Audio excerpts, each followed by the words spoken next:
So I went with my mother and my son to go see the most recent Cirque du Soleil called Volta. It's a great story. If you have a chance to go see it, it's really, really good, top to bottom. My favorite moment, though, wasn't a particularly planned moment. I don't think it was planned. One of the stunts they're pulling, if you're not familiar with Cirque du Soleil, I mean, it's a circus of sorts. It's a performance. There's nothing like it, music and art, but there are a series of stunts. And in this particular stunt, they were jumping, quite literally jumping through hoops, in various degrees and angles and degrees of difficulty. And one of the performers, about halfway through this routine, about 7 of them on the stage, everyone's clearing and going through, he misses, and he hits the ring, and the device kind of falls apart, and they have to put it back together.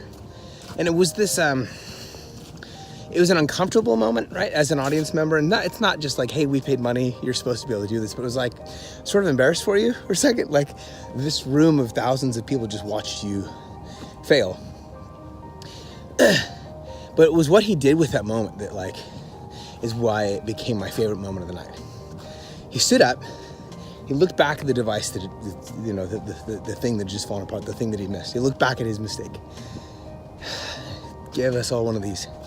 And then he went like this. Like, ask the question in the audience. Okay, let me get another shot.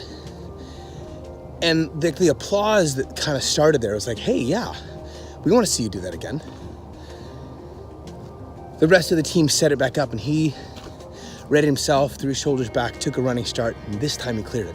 And the applause was thunderous. It was like 10 times the applause he would have gotten had he just cleared it the first time with no drama whatsoever, right? Man, you want to get people on your side, like a part of your movement, part of the thing you're doing, part of your sort of cultural trajectory. Hell, you want to have people like part of your social group, your friend group, your community, and keep them long term. Let them see you fail. And I'm not saying like lead with it.